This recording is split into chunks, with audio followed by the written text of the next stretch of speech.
Dane and Derek is an uncensored, unfiltered podcast. You can find content warnings in the episode description. Thank you for listening. Hello, everybody. Welcome back to Dane and Derek. We are back this week with our good friend, Will Beggs. My name is Derek. Dane, say hi. Hello. And Will, say hi. Hey, it's me again. Yeah, this week we're talking about improv in all kinds of places. So, Will, you do a lot of improv. I do a fair amount. I've just recently been getting back into it because I, like a lot of people, I did it when I was in college, which I feel like is when a lot of people get kind of exposed to it. Mm-hmm. And it's only recently since I moved that I've started doing it in a more like specific context, like taking classes or just doing it as something to make my brain work in a little bit of a different way, because I feel like it's so rare. You guys probably feel this about RPGs and tabletop games. It's just like, it's so rare that you play pretend anymore when you're like, totally an adult. So definitely. Yeah, I mean, I'm interested to hear for you guys, like, what is your experience with like improvisation, not necessarily like pure like on the stage improv, but like in anything, in any creative pursuit. Derek, why don't you go first? Because I bet my answer might be a little longer.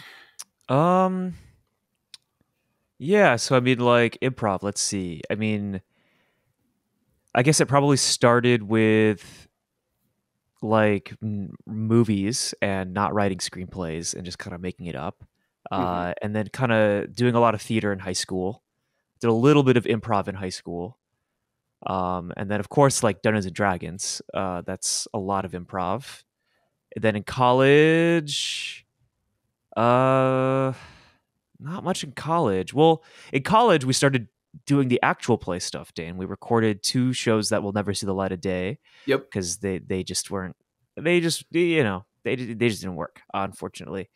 But then I guess within the last year, I started doing an actual play of my own. And that's had a little bit of that improv back. But outside of that, I mostly just watch improv. I go to UCB. I used to go to UCB a lot and watch a lot of improv musicals. So yeah. So my experience is pretty limited to like D&D and film and watching people on stage. Yeah. Dane? I started watching improv back when I was, I think, 11, because one of my very good family friends, he does a ton of improv like to this day, and I would go, and it was playback improv, where someone would go up and like tell a story or give a thing, and then they would like reenact it, sort of, and that was fantastic. And I didn't participate in terms of acting, but I would go down from time to time. The vacuum story, which I've told on the podcast, I actually did up there, and they did it hilariously. It was amazing. Nice. And so I really appreciated it for a really long time. I very quickly saw how D&D was like related to that. And then, like Derek, we like half of our script line readings usually had like a slight bit of improv in them when we were filming. So like there was some of that. But I think the most improv I've ever done was when we were doing the Diceology in level 1. When I was doing that with Will and Sam and Taylor, and we would do these. Basically, it's whenever we would get off of like whatever our main thing was. Because like while there was like a lot of improv in our like main season stuff, there was like a lot of prep, especially on my end, usually as like showrunner, producing and stuff. But like when we would do like Dust of the Traveled Road or Bottled Cities or Fall of Magic or any of those, like suddenly we would just be doing whatever, right? Like I think the one thing I remember being the most like having that, like there's that stereotypical like yes and rule for improv, right? Where I was like, yep, we just got to yes and this, was when Sam said rockfish, and I was like, okay, yes and the fish are made of rocks. Here we go.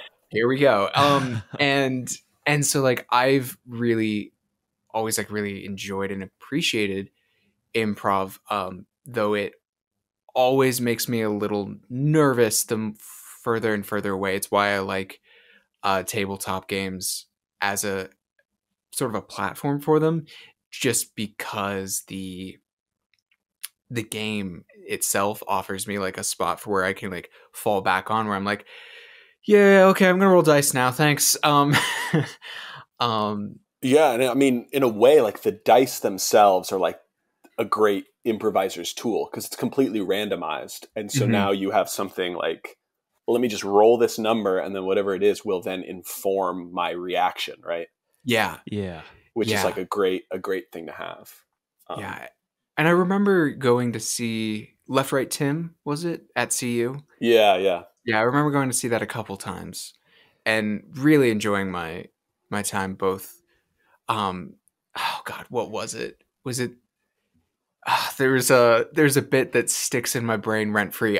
Which is the preteen police. I'm sure you don't remember, but like I remember seeing you and like one other guy. Where you guys would like stomp your foot and do like a whoop, like a pretend like cop car noise, and be like, "We're the preteen police," and I was like, "All right, that's gonna stick in my fucking head for the rest of my life." Okay, cool.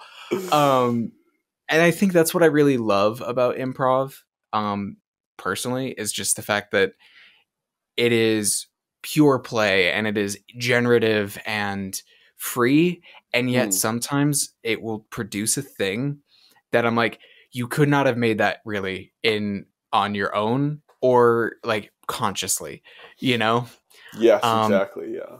And it's so cool. And is it like your primary like creative outlet these days, or at different points, Will?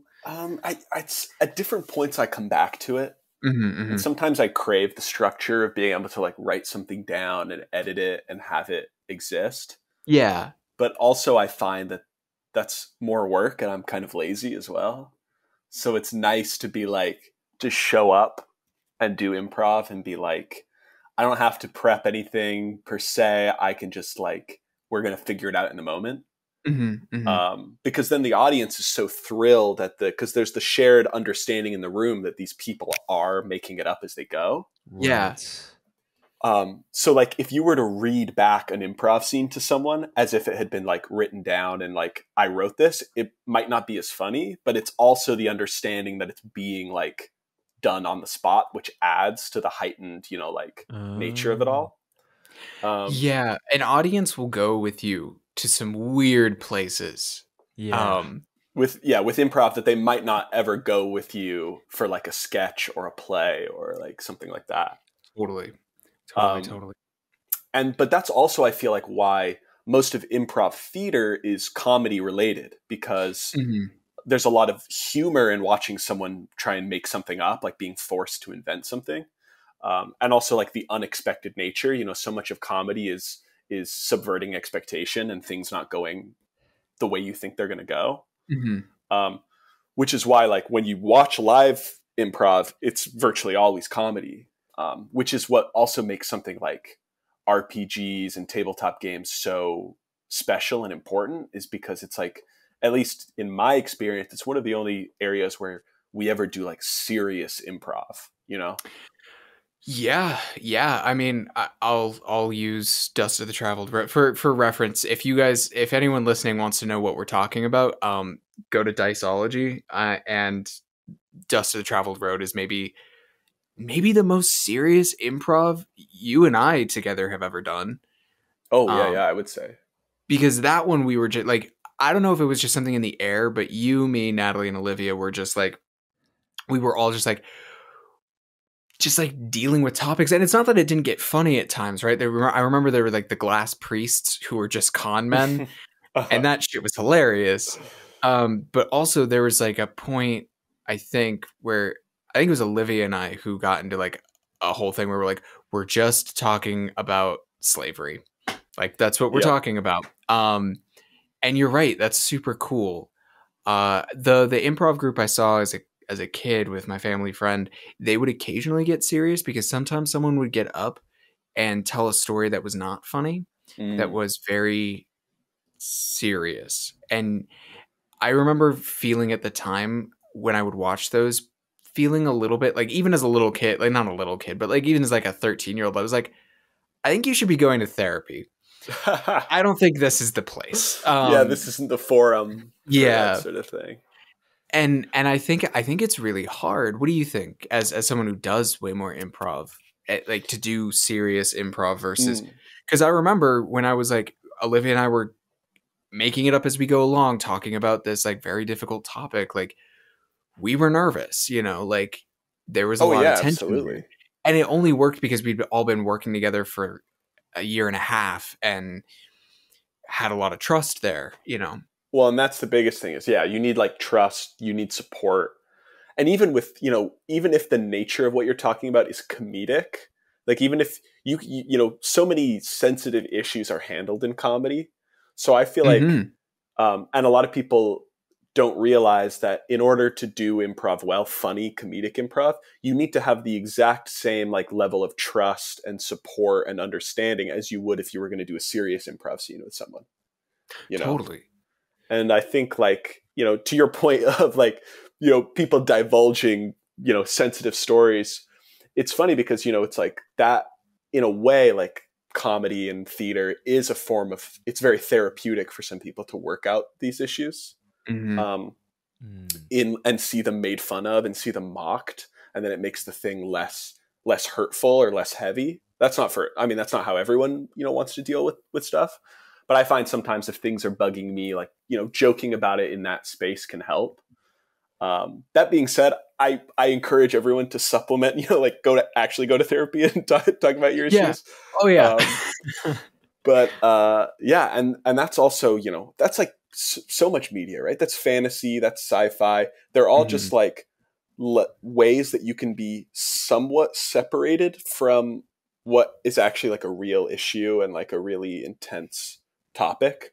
But by putting the veneer of comedy or sword and sorcery or science fiction, like you can actually get so much closer and like understand the issue so much better because you start from a place that seems like it's not what it's actually about.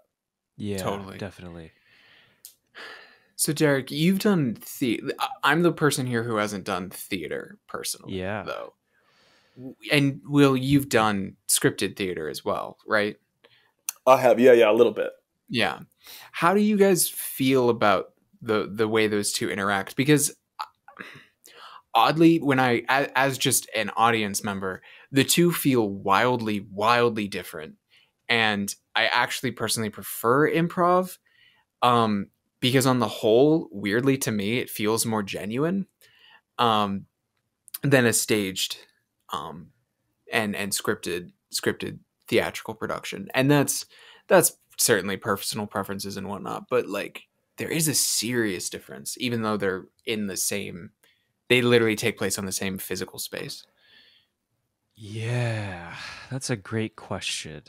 I've done more scripted than I have improv. And what I will say is that I've used improv as a crutch when I can't remember my lines. And I've gotten yelled at by castmates a lot for not knowing my lines.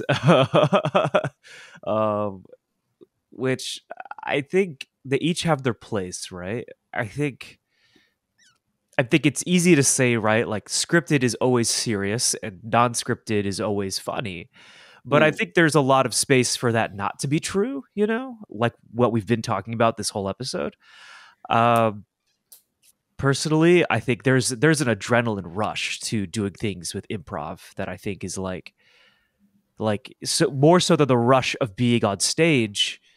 Improv I think takes it to another place. I always found black box theater and like short theater to be like one act theater to be more interesting for me as an actor than like full on plays. And I think that's because like, you're doing a lot with very little, which I think is kind of, leading into improv, right? Like usually it's in a black box. Usually there's not props.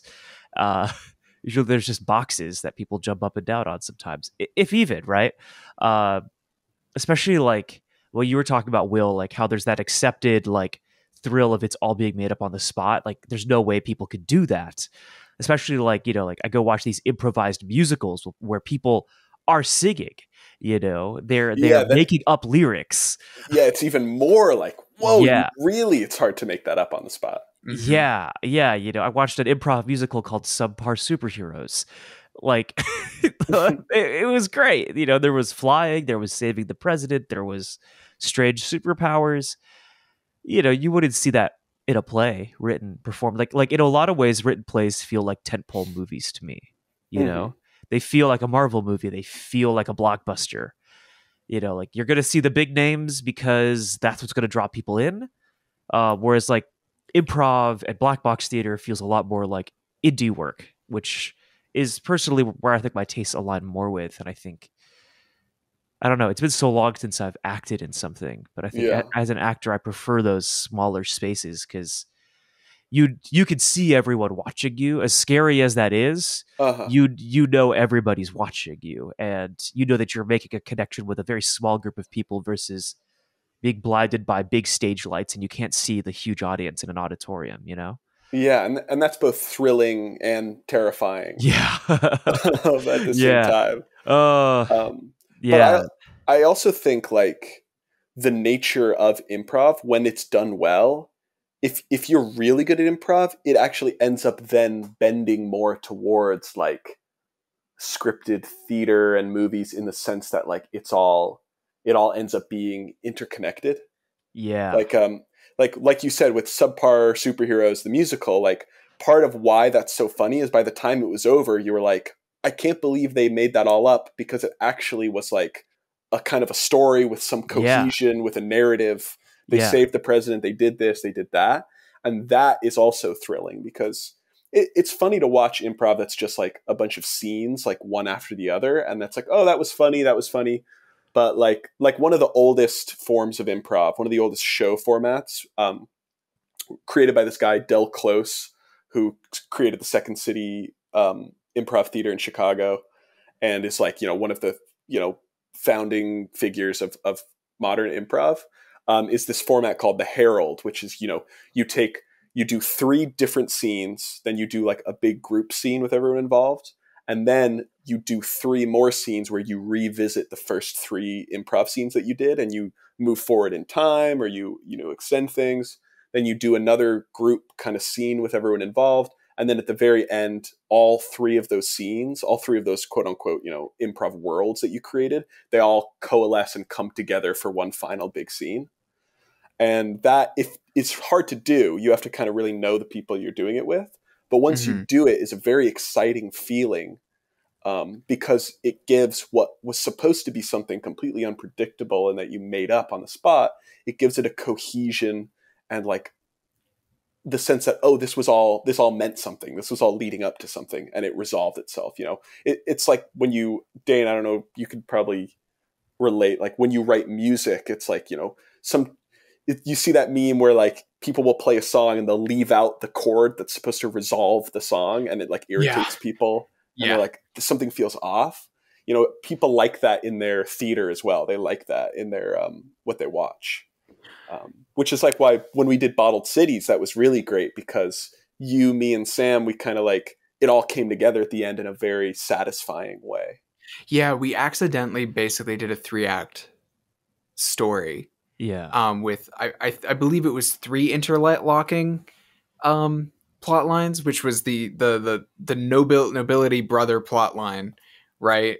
Mm-hmm. And that that was like the main one with like there was the evil prince from across the sea or whatever that you played. That was like a complete Princess Bride villain. And then there was like the people at the docks who were trying to, I don't know what they were trying to do. I think it was like they were just trying to sell their fish and like open a stall, something like that. And then there was like we had like political unrest and like a vote in the city that was also happening at the same time.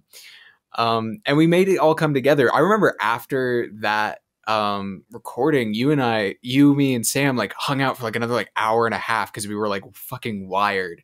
Yeah, we were so like on such a high from the, because we landed the plane. We were like, oh my god, we did that, right? Like I remember Sam and I were also particularly wired because Sam and I are we're not as skilled. Like Sam for sure is like a genuinely one of the funniest people I know, and like is like always quick on a joke.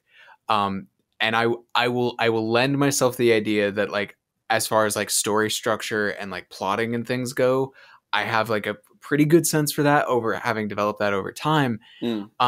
But being able to do it all like that without needing what we typically needed, which was like 40 episodes to bring it all home was like it's super intoxicating. It was so much fun, you know. Yeah, it's almost like a drug. It's so like electrifying, the feeling Yeah. afterwards. Yeah, absolutely. The rush. And go ahead, Will. No, you go. I was curious because here's the thing that like is like often I think improv sometimes gets maligned a little bit by people who have I would describe as like they haven't experienced it much. How much rehearsal do you do? Like, because like weirdly, I think like you do have to do a lot of rehearsal and very consistently because you guys have to develop like a set of skills. It can't just be rote memorization and practice, you know. Oh yeah, I mean, I would say there's an incredible amount of, you know, like rehearsal and practice. There's improv games, there's warm-ups, there's all these things within improv. You know, you have to find what's called, for instance, like the game of the scene. And the game of the scene is when you're in a scene, you find the thing that's funny, the thing that's like going on. Like, you know, you've got two people, you've got like a husband and a wife who are on a road trip in the car, and then the joke is that like the husband has all the presets on the radio set to like weird stations or things that like have nothing to do with their shared interests, and it's like revealing something about their relationship. That's like totally off the top of my head, but you know, that then the game of the scene would become the thing that's funny, and we play with that. So you're clicking on all the radio stations and you're hearing what they say and the characters are talking about them. Yeah. And so you have to practice a lot for everyone to be on the same page of identifying what the game is, or getting used to doing like different types of characters, or knowing when is a good time to come in and when's not. But I also, for what people, when they disparage improv, one thing I'll say is like, you're completely right. Like there's nothing more like cringing sometimes than watching bad improv. Like if you watch like really bad, terrible improv comedy, I am right with you 100% that there's like nothing more like uncomfortable and like not enjoyable to watch than that. Which makes it even more impressive when you see it done well. Like the people at UCB, Derek, in LA, like I'm jealous that you live in LA, because I would love to be able to go just like watch a UCB improv show. Yeah. Yeah. It's wild. It's wild seeing like the things there, and hey, when you come down. Oh I'll yeah, buy some absolutely. tickets. We can go catch it. Where are the improv hubs, Will? Like New York and LA, obviously, of course, but like Chicago's one, I think, right? Yeah, Chicago, huge one. Second City is probably like the improv mecca. Gotcha. So to speak. Yeah. And I mean, New York used to have UCB, and it's not here anymore, though I think there's like some stirrings that it's going to come back. But there's like, you know, there's improv theaters around. One place that, because I kind of just wanted to start getting back into it, one place I went to is this place called Squirrel Improv Theater, which is based in like New York and Brooklyn a little bit. And I had a good time. I've only been there like a couple times, but it's really great. And, you know, and one thing is, and rightfully so, you know, improv has a reputation for being a very white guy dominated field. You know, it's just like guys, the you know, the stereotype is it's white guys in flannel shirts in a college gym, like doing jokes about like sex and drugs and, you know, whatever. And I feel like I've seen an unfortunate amount of those sorts of improv shows. Rip. But it's good. This like the Squirrel Improv Theater has like a commitment. It was, you know, to kind of counteract a lot of that stuff. So, I mean, if anyone who's listening to this is in New York, Any POC or queer performers, they get credits to take classes, so classes aren't as expensive for those Oh, that's awesome. people. And there's a Nice. preferential, like kind of prioritizing of those spaces. They have like all POC classes, all LGBT classes, if that's something that like someone wants to do, because like you guys were saying, improv is such a intimidating thing at times that like if you're already intimidated by entering spaces that don't feel welcoming, like then you're really not going to want to try improv, Yeah. Yeah, So that's a really good point. So like I feel like a lot of the critiques of improv, unfortunately, are kind of valid. I mean, that's totally fair. I sometimes feel sad because I run into a lot of people who are just like, who have never seen any good improv or never run into any good improv. And it's just like, that's a little heartbreaking, because I have rarely laughed harder than when improv is like firing on all cylinders, Yeah. And I want more people to give it both its due, such that they could tell the difference between, oh, I saw a really bad improv show and improv is bad, Yeah. Yeah.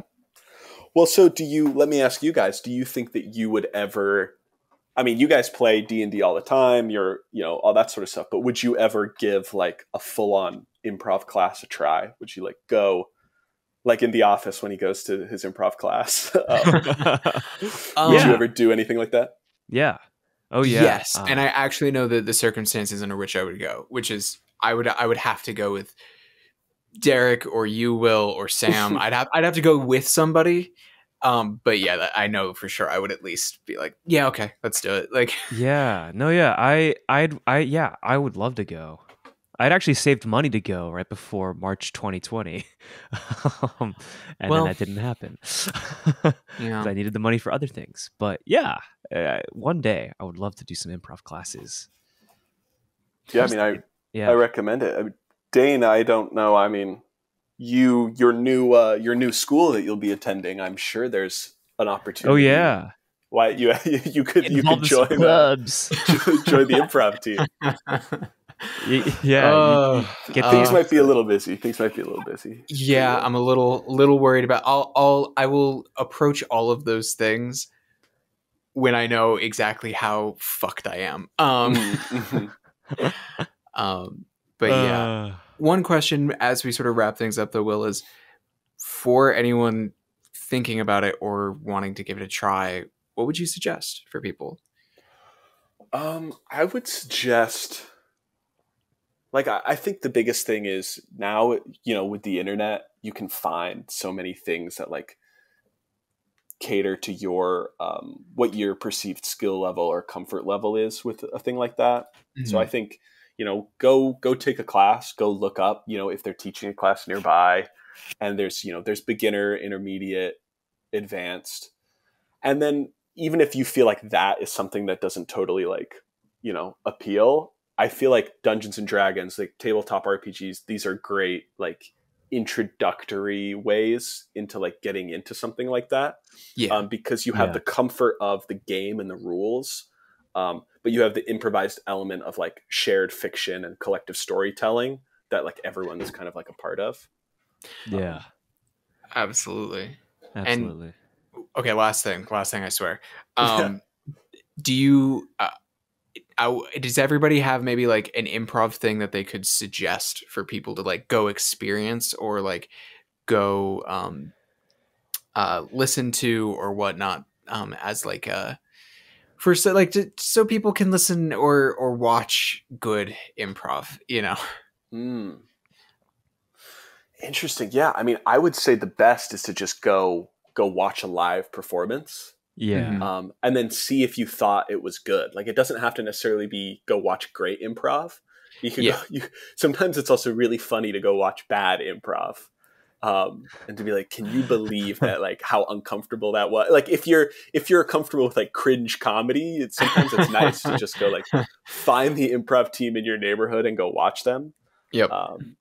Because also, like, funnily enough, because I like to do it so much, I kind of don't watch or listen to a lot of improv in my free time. Mm-hmm. I prefer like to read a book or watch a film or something that's been like prepared and written ahead of time. Yeah. So yeah, I would just say like go find and like support your local improv team. Totally. They're out there. They're there. They're can there, find them.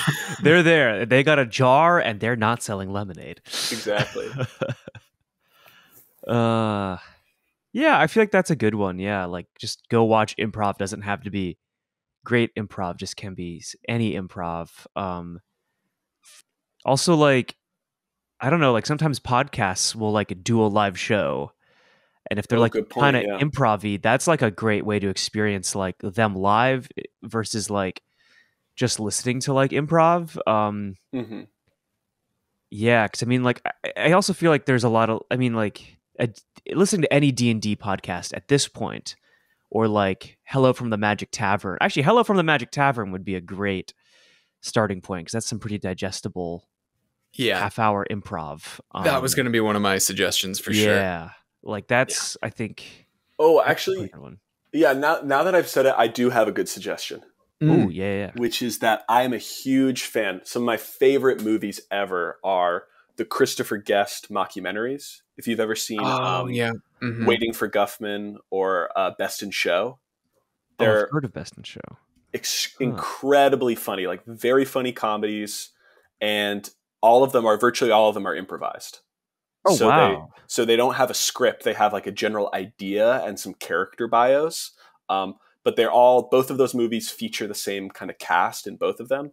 And that would be a big recommendation of mine. Like if you want to see improv done really well in film, which is especially hard. Yeah. I mean, considering some genres of film improv that exist out there. Yeah. So yeah, I would say Waiting for Guffman and Best in Show, the kind of Christopher Guest mockumentaries, that would be my recommendation. Putting that on my watch list on Letterboxd.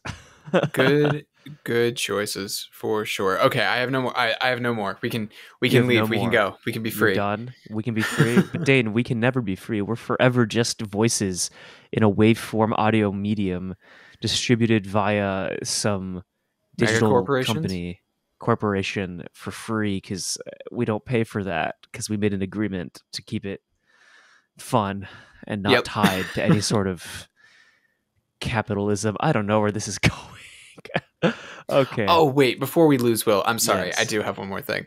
Will, real quick, I am curious, seeing as we've been kind of talking about an art form you're pretty well invested in. Derek and I have been kind of like circling this idea a lot lately about what constitutes like fulfillment and success within art. Because as we were growing up, right, a lot of what is being told to you is like making money through your art, being a full-time artist is the only markers of success within creative fields. How are you feeling about that these days? Yeah. I mean, I feel that pressure too. I mean, we live without without kind of without obscuring, it's like we live in a very market dominated world where you are your brand. And if you want to create art, it has to be monetized in some way, or the only way it can be validated in the eyes of others if it's like, literally feeding you food, like it's what you're doing to make money and as a business. Yeah. And that's totally fine too. But also, sometimes the best art is the stuff that is like the thing that gives me a break or a release and is just like feeds kind of your soul a little bit. And I found that if I were to really try and like, I have friends who are really into comedy and they're constantly like, I have to clip my stuff and make it a TikTok. And then I have to post this and I have to be tweeting this and I have to be taking videos of me doing this and posting it. Yeah. And then I get the sense that it sucks a lot of the joy out of the doing.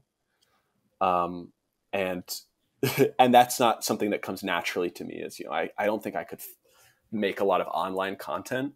And so, yeah, I would say like, you aren't your job, but you aren't even your hobbies. You just are you, and you can just like do your thing, and it's art as long as that's what you consider it to be.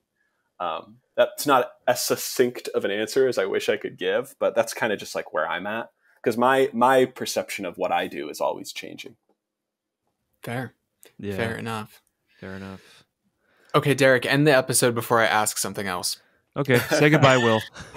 All right. So, thanks for having me on, guys. I really appreciate it. Yeah. It's been great. We'll have to have you back soon. Yes. Yeah, absolutely. Definitely. And I'm so glad I can be on the Dane and Derek pod, my favorite podcast on the internet. Oh, that is. You are one of our first reviews, actually, which I think so. Yeah. is like incredible, phenomenal. I really appreciate you listening to our show, man. And this was really great having you on for these last 2 weeks.